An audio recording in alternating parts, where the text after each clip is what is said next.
Welcome back to our next video, that is significance of the index numbers.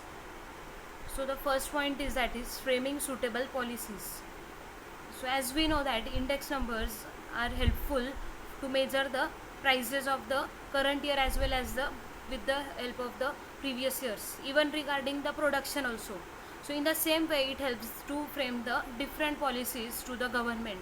Just if for framing the policies, the government just say that in the agricultural sector or just say in the industrial sector, if the government wants to make the policies in the agricultural or as well as the industrial sector, so the government can make the different types of policies. But how the government can make policies? Just by comparing the data. So whatever production is done in the agricultural sector, the government with the help of the, as we have seen in the types of the index numbers, the first one we have seen, that was the price index number, the second quantity index number.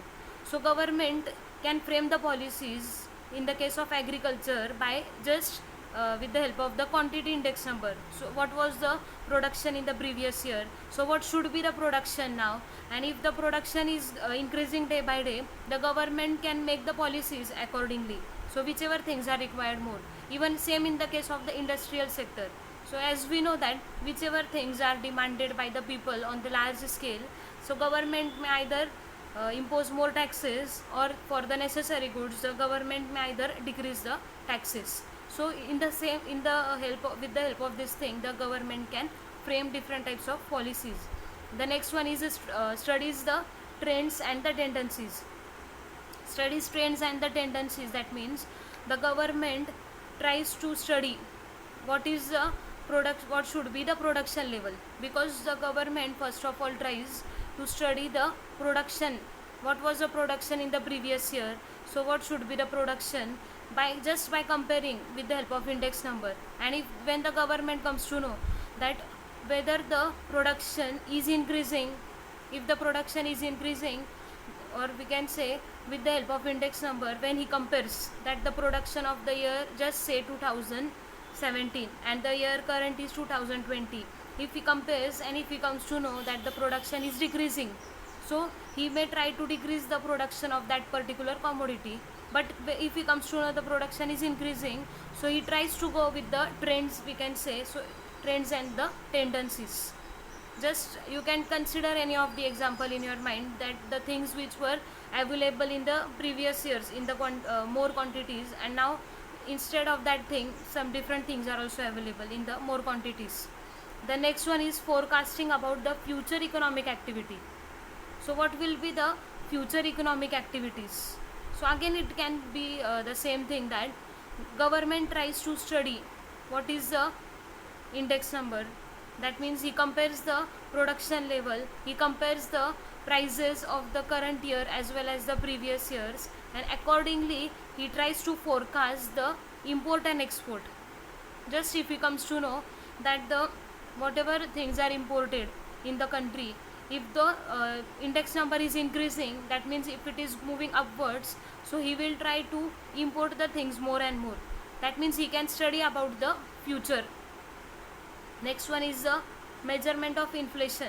So as we know, inflation meaning that when the price goes on increasing and the purchasing power decreases. So what does the government do? As we know that index numbers also helps to find out the changes in the price levels. So in the same way it helps in the measurement of inflation, because the government tries to make the anti-inflationary policies which will try to reduce the inflation level.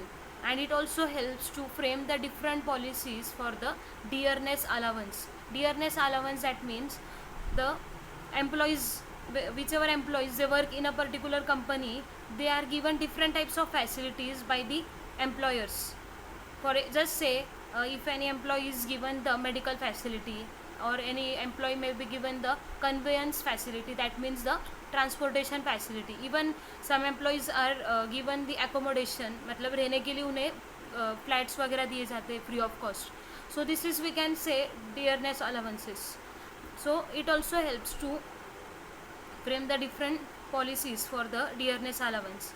And the last one, that is useful to present the financial data in real terms. So as we know that financial data is prepared every year, finance is done, so it helps the government to make the changes in the price levels, because once the government comes to know that the particular thing is demanded, just by studying the index numbers of the previous and the current year, when the government comes to know that the things are demanded, so the government can make the changes in the prices of the particular commodities as per the requirements. If we say just habitual goods are there, so how is the price of habitual goods? Always the prices of habitual goods are increasing only, or more taxes are imposed on the whichever habitual goods are there. So government tries to change the prices of these types of goods.